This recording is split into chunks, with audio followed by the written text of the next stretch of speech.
Thank you for joining us here. I feel so very lucky to introduce Jane Coaston and Pri Bertucci for what I know is going to be a rich conversation about the moment we are in, a moment that is both fraught and full of potential. Jane Coaston is the host of The Argument. Previously, she was senior politics reporter at Vox with a focus on conservatism and the GOP. Her work has appeared on MSNBC, CNN, NPR, and then the National Review, the Washington Post, The Ringer, and ESPN Magazine, among others. In addition, she is a former resident fellow at the University of Chicago's Institute of Politics. Pri Bertucci is CEO of Diversity Box, a consultancy specializing in diversity and equity. They have been working on social justice operating in San Francisco, Sao Paulo, Berlin, and Barcelona since 2011. They co-created a gender-neutral pronoun, ele, gile, and more gender-neutral language in Portuguese. And they are the creator and executive producer of the Sao Paulo Trans Pride March, Brazil's first trans pride. Well, let's get started. Hello, everyone. It's a pleasure to be here in this session with Altamiko. And my name is Pri Bertucci. I am Brazilian, identify as trans non-binary. My preferred pronouns is they and them. I identify also as a person of color. I am mixed race, indigenous, Black and white. And it's very important for us to bring the question of intersectionality to the table. And today I'm going to talk with Jane, who is a very important person in the community in Washington, DC, that talks about intersectionality in their show and at New York Times as well. So Jane, welcome. Thank you so much for having me. I am so excited to be here. Just as some introduction, I'm Jane Coaston. I'm the host of New York Times podcast, The Argument. I identify as I'm a cis bisexual woman. My pronouns are she, her. I'm also mixed race, so hooray. One of the things that I love talking to other biracial and other mixed race people from around the world, especially Brazil. I think that we talked about this a little bit about the mixed race population in Brazil and this specific and really fascinating history there. And I'm just really excited to get started with our conversation. Me too. I guess intersectionality is a hot topic for both of us. So let's jump right into it. Yeah. No, I think that it's fascinating also that it is a subject when to me, I think it is a guiding light of sorts. And what I mean by that is that all of us come at an intersection of who we are, what we believe, where we're from, and what we do. And I think so often we forget that identity is not just something added on to someone else or added on to ourselves. I think that there's an idea that there is an person, an identity. And for so many people, that looks like being a heterosexual, cis, white man and identifying as that means, or ideally, either a-religious or being part of a Christian tradition. And I think that in so many contexts, that's not true. That's not what the looks like, but also we are all coming from these unique contexts. And I like meeting people at those intersections. That's why I think intersectionality, when Kimberly Crenshaw invented the concept, when she was at the University of Chicago, she was seeing it through a legal lens, but she was also seeing it as a prism through which to think about the law. And I see it as a prism through which to think about the work that I do on politics, in which you're recognizing there are people coming to say, we had an episode talking about the death penalty, and we had someone coming from a Catholic tradition, and we had someone coming from an evangelical tradition. Those are two different Christian traditions with very differing perspectives on the issue of the death penalty. That's an intersectional context of sorts, where you are meeting people at a different space. And you need to understand where they are coming from in that space. And I feel like that's why the concept of intersectionality as a prism through which to think about how we come to the table is so important to me. Exactly. And I guess a lot of people trying to understand what intersectionality is, right? Like talking, yeah, we're going to talk more about words and meaning, but when you say intersectionality, well, we think about like all these layers, maybe of different identity terms. And I guess a lot of people have difficulty of understanding. And we talk about this complicated human life, right? Like we are humans, we are trying to empathize, like have empathy for people. And that's a very interesting topic when you think about what's empathy, and we talk about the self-grandiosity, right? Like how we see this playing in the terms of intersectionality. And I think that's a very interesting perspective you offer. Yeah, I think that that is something, the work that I need to do, the work that I want to do is so based on empathy. And that doesn't mean necessarily sympathy, but it does mean attempting to understand the perspective and the context from which someone develops their perspective. I think I started out as a journalist with a lot of my work focusing on American conservatism and the right. And the reason why I think I was good at that was that I was like, I have to come to the conclusion, I have to meet people where they are. And I have to understand that in general, people now, many people now do, people did not come up with their politics purely to irritate me. Like people did not originate their very basic views on the world with the thought, I'm going to deeply irritate Jane Coaston. That's probably not how their politics were shaped. And I think that understanding the journey people got to and how the path people got to is far more interesting and raises far more complicated questions. It's really easy to just be like, you think that because you're a jerk. It's harder to say, you think that because you got this inadequate information, but it also came from a context where everyone around you had this information or something else took place. I think it's not easier.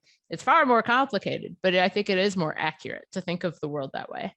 Yes, it's very interesting when we think about this topic of empathy, right? Like, and like being someone else's shoes. I guess that's what's being misunderstood for many people, especially in Brazil, when you do a lot of work in corporations, especially in HR, how we can do that. And there's something in Brazil saying, there's a term, and it's a book called Lugar de Fala, or like place of speech.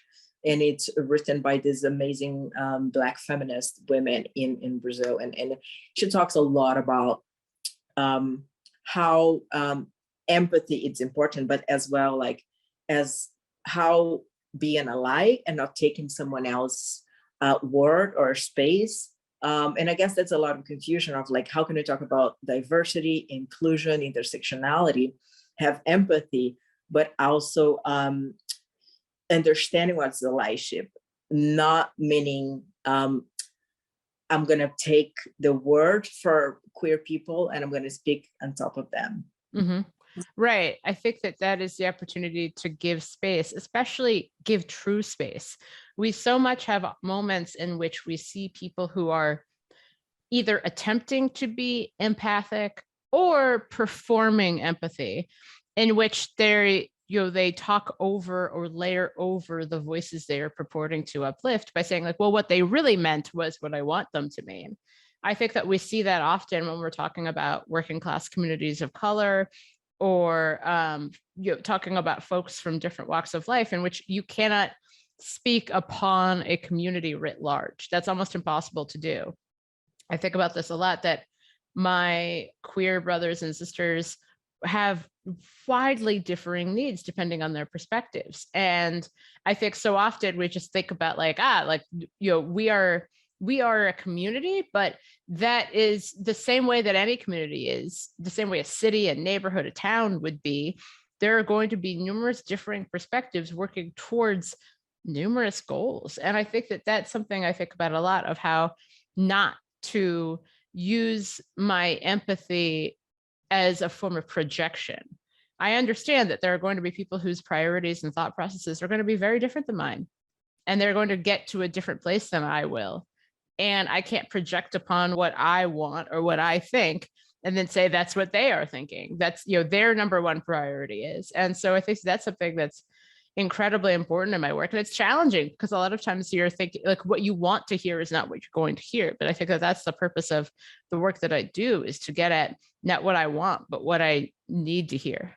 It's fascinating. And it's exactly the next question, right? It's about language, right? Like about words and meaning, like unpacking the words. I guess we have more than ever the necessity to unpack the words and trying to figure out more what we mean when we say things. For instance, you're talking about trans non-binary community, right? And like how it's so interesting that there's people identify as non-binary women and non-binary man. And we saw just a recent data where there's a study shared with me that says a big percentage of LGBTQ people in US identify as non-binary, and then the graphic shows, I don't know, 30% identify as trans non-binary, and I guess like 20% non-binary man and 30% non-binary woman. And I was like, okay, maybe we need to bring more language to the community, like the basic of like nonviolent communication. Let's say the message sent needs to be the message received for the other person. And what happened when that's not what's going on? Like we created a bigger problem in society, and I guess confusion and polarization, right? Especially because I think the biggest thing is like how you identify does not need to be clear to me for it to be how you identify. Like, I don't need to be able to do the math on this for me to say, that's who you are, and I treat you with dignity and respect. Like, I think that too often, and we see this with cis folks sometimes, in which it's just like, well, it doesn't make sense to me. And I'm like, congratulate, like, lots of things don't make sense to me. The debt ceiling doesn't make sense to me, but I'm not like, well, then it doesn't exist. I think that it's worth asking people, what are we trying to say here? What are we trying to say with our language, with the language we have available? And I think in many times it is more about the lack of available terminology, the fact that there aren't just enough words to say how we are and how we feel. I think that that's where, even when we're talking about our pronouns, there are moments in which I'm like, we are trying to say something in a language in which we have limitations. And if we could speak outside of our language, maybe we would think of ourselves in a different way. But right now we can't. And I think that that's something where I'm getting at, like, what are we trying to tell other people? What are we trying to tell ourselves by how we think about ourselves? Maybe we need different words. Maybe we need more words that doesn't exist yet. And I see that maybe the inclusive and neutral language could bring that to the picture, right? Like if we change the way we talk, we might change the way we think. Might as well we change the world. I once had a conversation with my spouse about how before I go to sleep at night, I tell myself a story. Like I continue a story that it's been kind of ongoing in my head for a long time. It could be about nonsense. It changes all the time. And I asked them, like, well, what story do you tell yourself before you go to sleep? And they were like, I just go to sleep. And I remember being just boggled by this. But again, I think that is indicative of we don't know the inner lives of other people, even the people we love the most. We've been together for 8 years, and I only learned this year that they don't tell themselves this long bedtime story before they go to sleep, something I have always done. And I think that is something about how language works, is that like we need to ask better questions, but also the inner lives of other people, even the people we care about the most, are going to be different from ours. Their understanding of how they are, who they are, how they interact with others, whom they love, is going to be different. And it's going to be something where it's unexpected. And I think giving that space and giving that the understanding needs to come with the context that you can't really know. I don't know what it is like to not tell yourself a story before you go to sleep. I've always done that. But now I understand that other people don't do that. And that is a different experience. And I think that that's something where I've taken that lesson in a lot of aspects of my life, and thinking about how like my identity is me. So of course it makes sense to me. And it might not make sense to someone else, but that's fine. And I think that being open to that, open to the same understanding that you have of yourself, in which we all have moments when we're like, well, I did this, it makes total sense to me. Like, of course it does. Give that to others as well. Yeah, that's so rich, I guess, in our time, right? Like when you see all this conversation, politics and fake news and like nobody knowing what's truth, right? Mm-hmm. Like I have a friend the other day that came and was like, we are talking about nobody's going to know what's truth because we have so many different perspectives. What do you think about that? I recognize that a lot of people are very motivated by finding information that reaffirms things they already think, and that we all have information that we find anathema. And that can be very true information, but we notice also that we are now better able to find information that tells us what we want to think. If you want to find something that will tell you that everything you believe is already true, and people won't tell you this, but actually everything you want to find, you already think is true, you can find that. But I would say that that doesn't mean that there isn't something that is true. That doesn't mean that there isn't something that is real. And I think it's important for people also to think about why we got to this moment. It didn't just happen, and it historically hasn't just happened. I think all the time about how when in the 17th and 18th century, there were, maternal deaths were very common. And part of that was because doctors, or the people who were acting as doctors at the time, didn't wash their hands. And so there was a famous scientist, or at the time, a well-known scientist, who was trying to encourage doctors and surgeons to wash their hands. And the doctors and surgeons were like, absolutely not, because they believed he was implying that smart people could be dirty.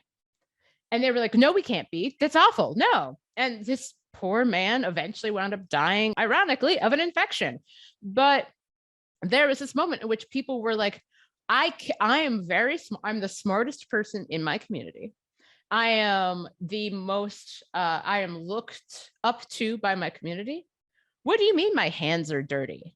The idea of that being true, that you could be both smart and need to wash your hands, just did not make sense, especially in the context of the time. And I think about that a lot, of like, there are a lot of very smart people whom, if you told them that they were incorrect about something, would respond as poorly as the doctors and surgeons of that era. And I think a lot about, like, what is it that I would do that with facts or information? And I think, there's been a lot of research on open personalities versus closed personalities, and are you receptive to information? But I think at a baseline, we're all generally receptive to information that we already like or are already prone to. You see that with people sharing studies where it's like, I haven't read the whole thing, but it sounds like something that I think is already true. Where that's not necessarily helpful, but it is affirmative. And so I think that the challenge here is not necessarily with new forms of information, it's with old forms of being a person. We are generally like this. We are generally kind of afraid, and in groups of people, very anxious about new ideas and very responsive to things we already know and like. How do we work through that, especially when we now have different telecommunications portals through which we can do all of the same things we used to do?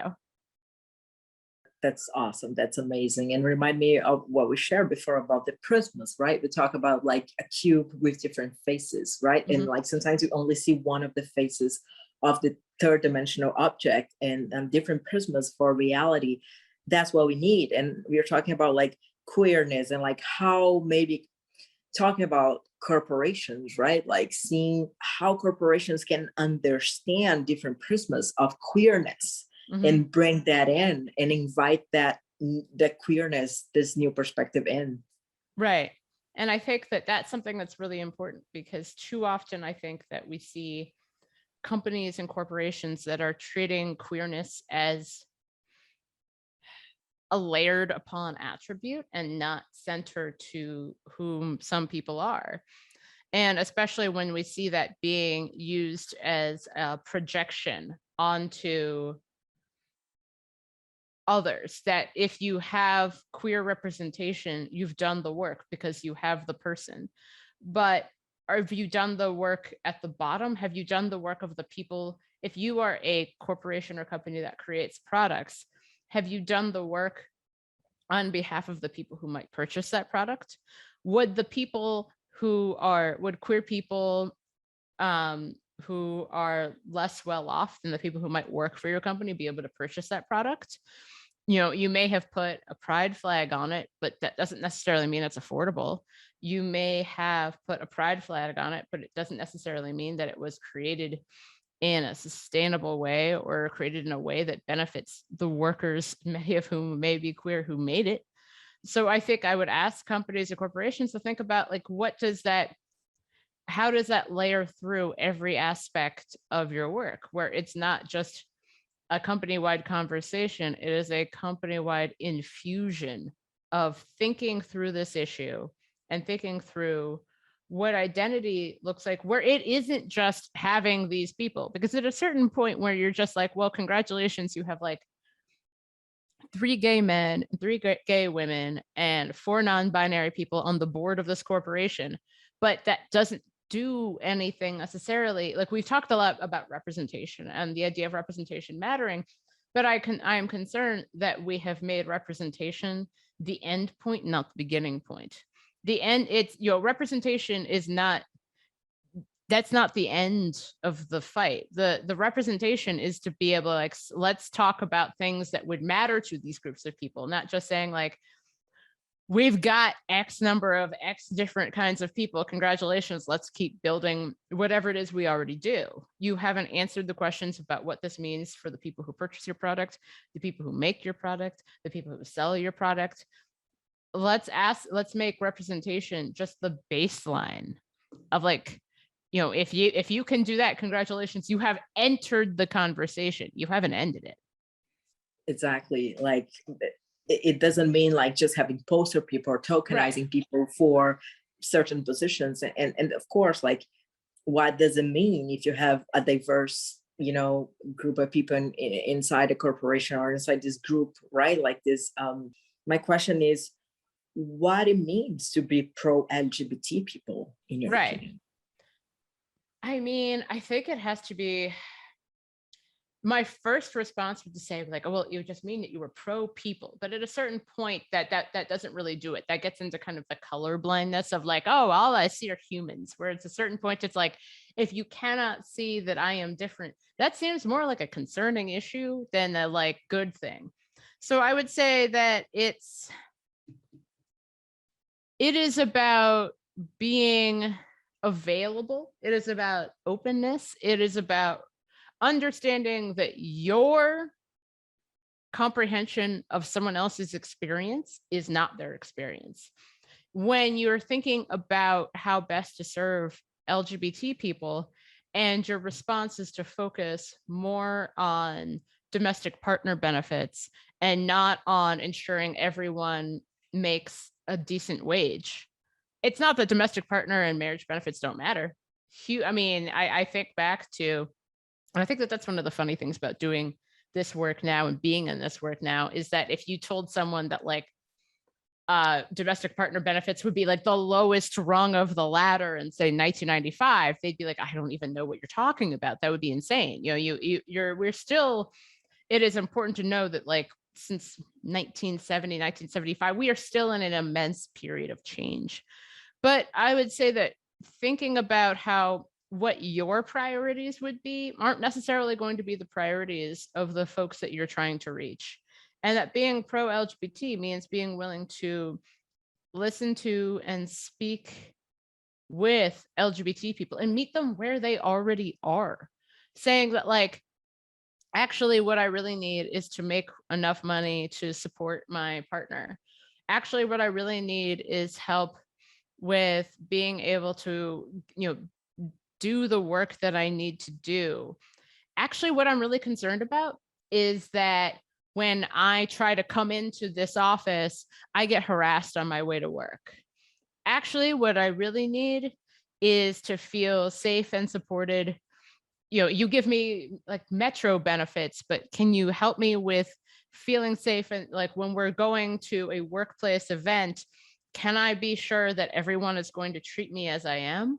Can I be sure that my partner will be respected?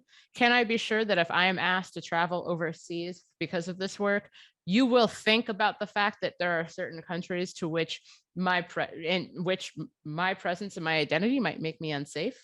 I think that that's something that I think about a lot for folks, especially because I live in Washington. And we have many people who are in the State Department or who serve in many different countries. And there are places to which they definitely are, you're thinking, if I am sent there, my husband cannot come. If I am sent there, my partner cannot come. If I am sent there, I had a really interesting conversation a couple of years ago with trans State Department employees. And and it's not like they're not thinking about it. They are thinking about it and they're planning for it. And they're thinking about like, I cannot be stationed in these places. What will I do? And I think that's just, that's obviously a relatively small example, but it is talking about meeting people where they already are. Not just saying like, congratulations, we've got a resource group for you, but it means saying, we will ensure that your work here can be done with no boundaries and no barriers to your success. You are going to work hard and you are going to work smart because you're a valued part of this company. And we recognize that means that we're going to have to do a little bit of work, but you're working here, which means you will be doing work. And so I think like meeting people where they are is what matters. And I think all the time about how we see so many times where companies are willing to pay lip service to these ideals, because I think in some ways we have made it easy for them to do so.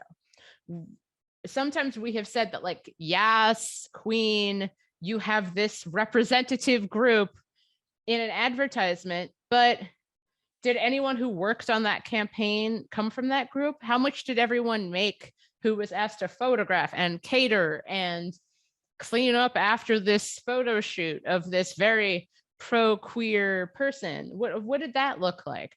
What do the systems here look like? I mean, it's similar to our conversations about environmental sustainability in some ways, in which I'm like, well, there's the easy way and there's the hard way. And the easy way is probably what a lot of companies want to choose, but the hard way is the right way to go. Yes, that's so important. I think that's a big difference. And I think that's exactly the perspective of like bringing queerness into the picture might change capitalism, right? We talk about like maybe queer people can make a different capitalism because capitalism doesn't need to be this way, right? No. There's different ways. No, there are different ways for this to look. And I think too often we forget that it is very easy to say that like that it can't or that it won't. It didn't have to respond to any of the societal changes we've seen. And it does, and it can, because I think there are many different forms of capitalisms.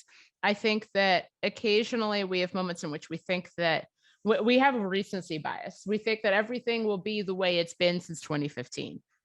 Well, people thought it would always be the way it was in 1965 or 1845, and it didn't, and it won't. It never will.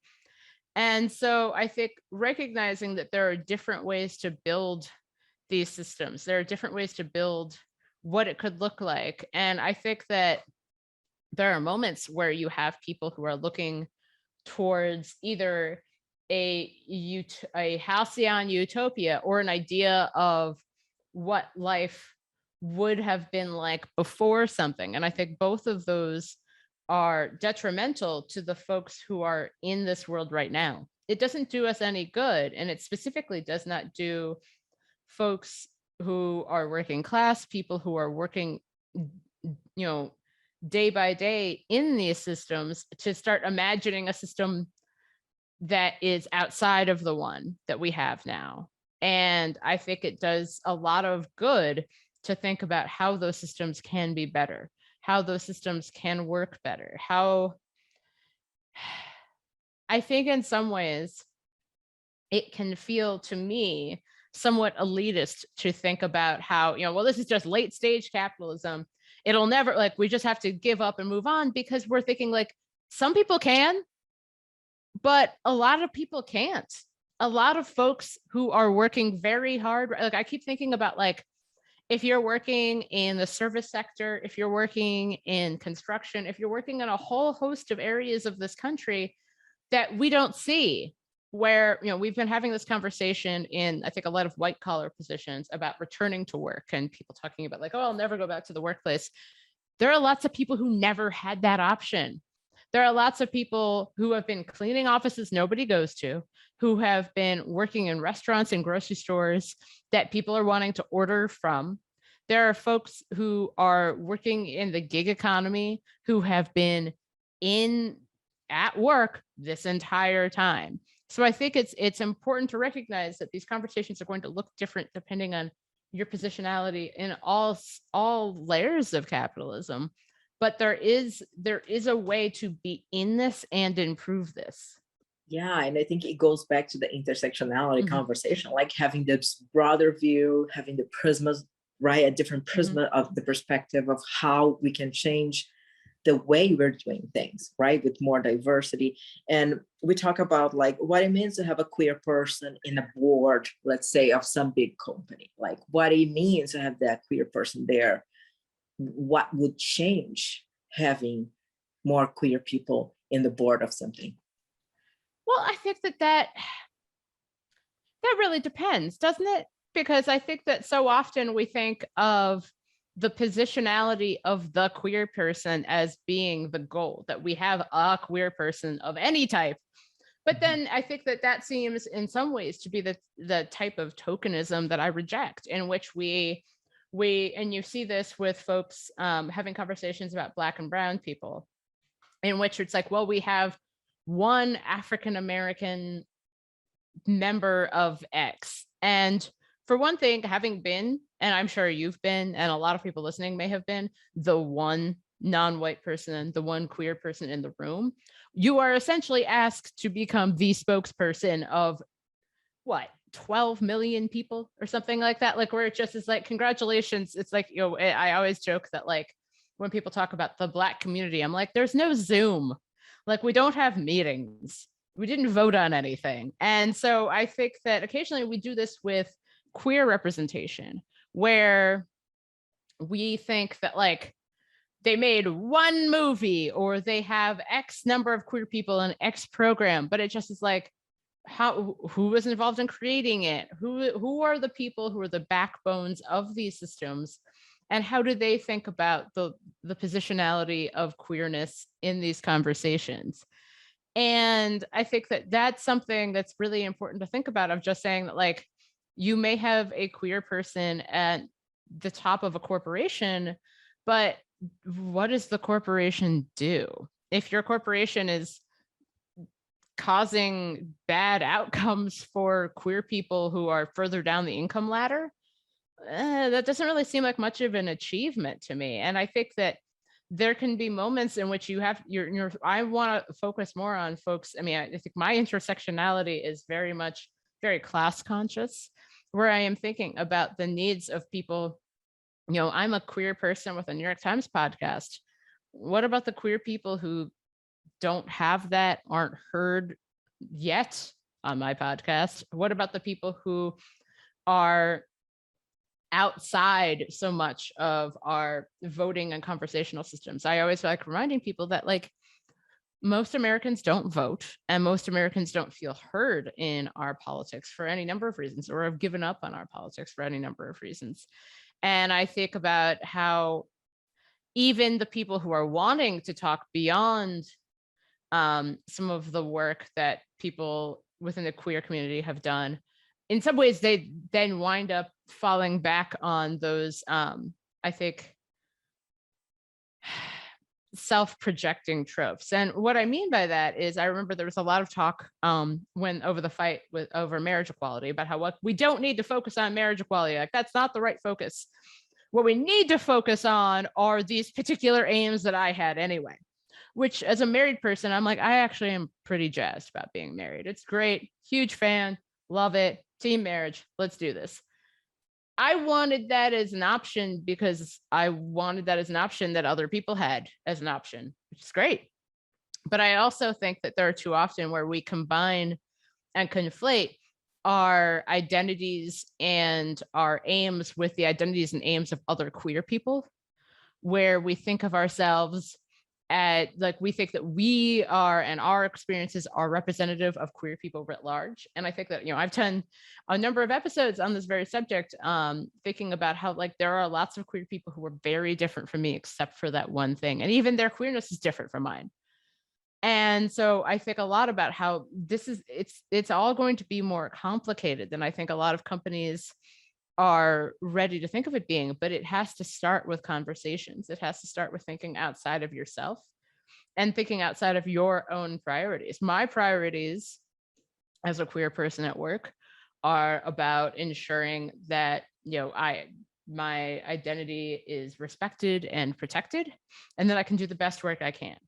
But my identity is, let's be real here, being a bisexual cis woman is not like the hardest thing in the entire world in terms of how people see us and the rates of acceptance of that identity.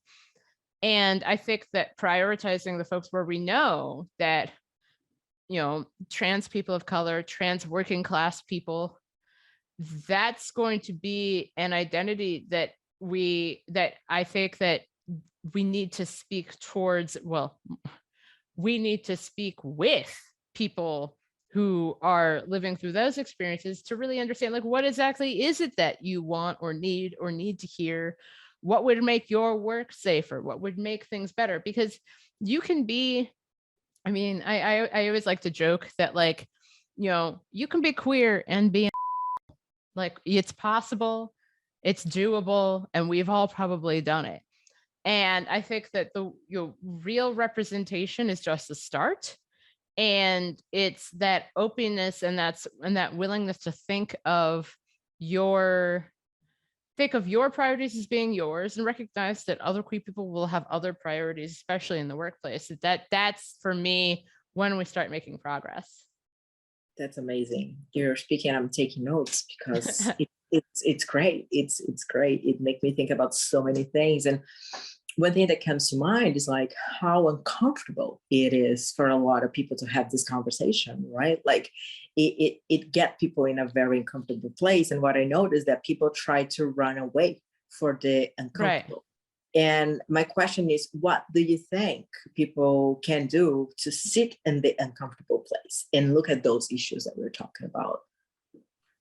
I think it just is, there is nothing to it but to do it. There is no way to make this less difficult, except in a way that actually makes it more difficult for someone else. It would be far easier for me to think of my experience as being the hardest possible one and not want to hear any evidence to the contrary, despite that being obviously not true. And I think it is more difficult to be like, actually, it's been pretty good for you. You've done pretty well. Things are good. And you've had a lot of benefits across the way. And a lot of people have not. And a lot of those experiences, especially because I think that one thing we have difficulty doing is recognizing that experiences and choices and decisions are all wrapped up. And sitting in the uncomfortable, sitting in that uncomfort and recognizing that, like, there will be moments in which we come from a place of judgment. There will be moments in which we come from a place of a real lack of understanding that then contributes to more judgment. And I think about how there is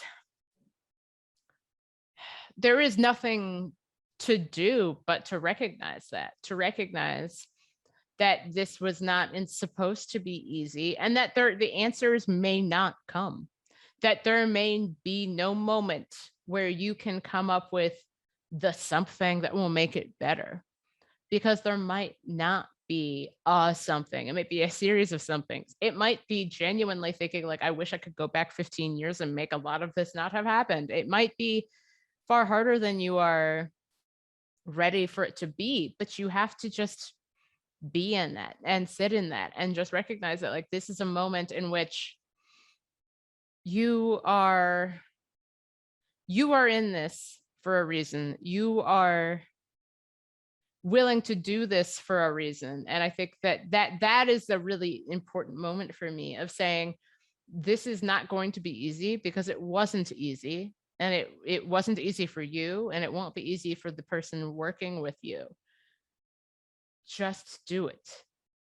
Yes, I guess that's it. We all have to do it and sit in the uncomfortable together, right? To move to the future and imagine what's going to be the future of work, I guess. Like, we talk so much about what's the future of work looks like, right? And we have data looking at how many queer people are going to be in the workplace in 5 years, and we have all of this, but I guess it boils down to how willing we are to have accountability to ourselves and to our organizations, and to sit in the uncomfortable and move forward. So to finish our last few minutes, I would like, have a closing reflection from you on those topics. I would just ask people, I think I come from a Christian tradition, Catholic tradition more accurately.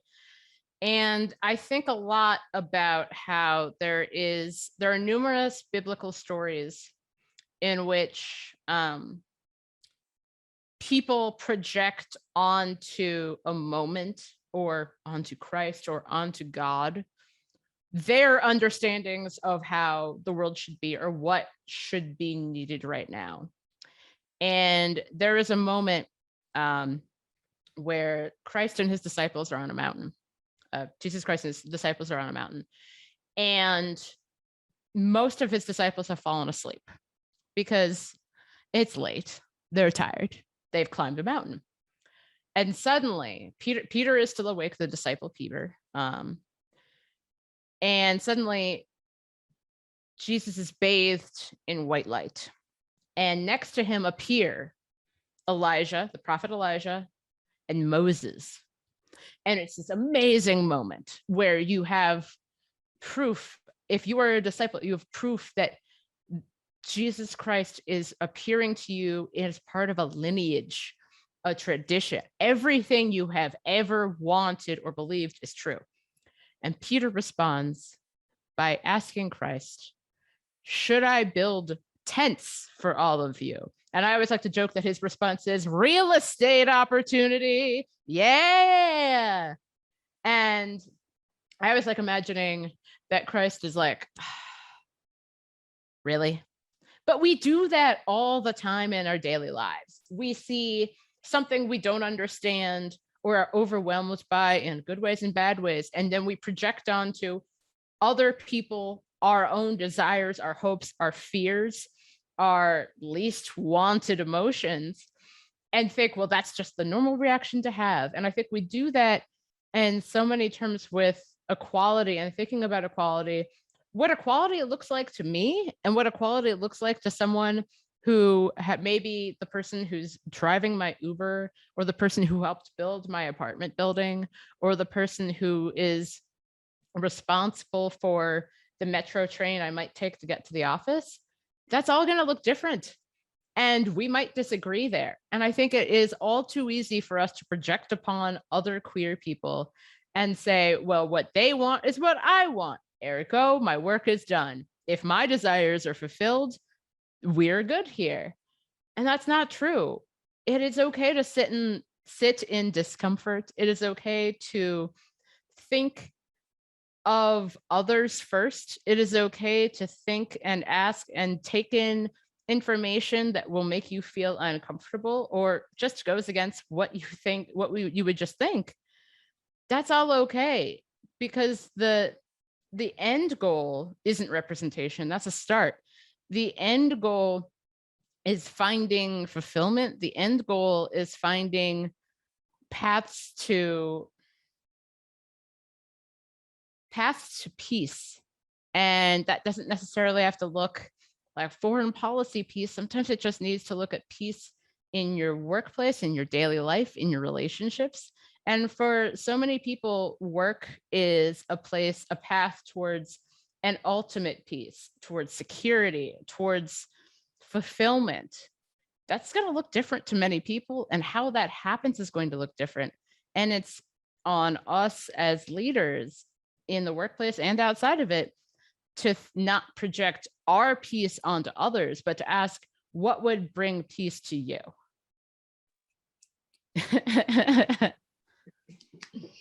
Thank you so much. Thank you so much for having me.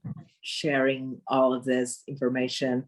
I hope everybody can get a little bit of this personal perspective and move on in a more diverse equality and inclusion places, not just at work, but in our lives, in our families, in our circles. And I guess that's it. Thank you, everyone. Thank you. Thank you so much for having me. Thank you.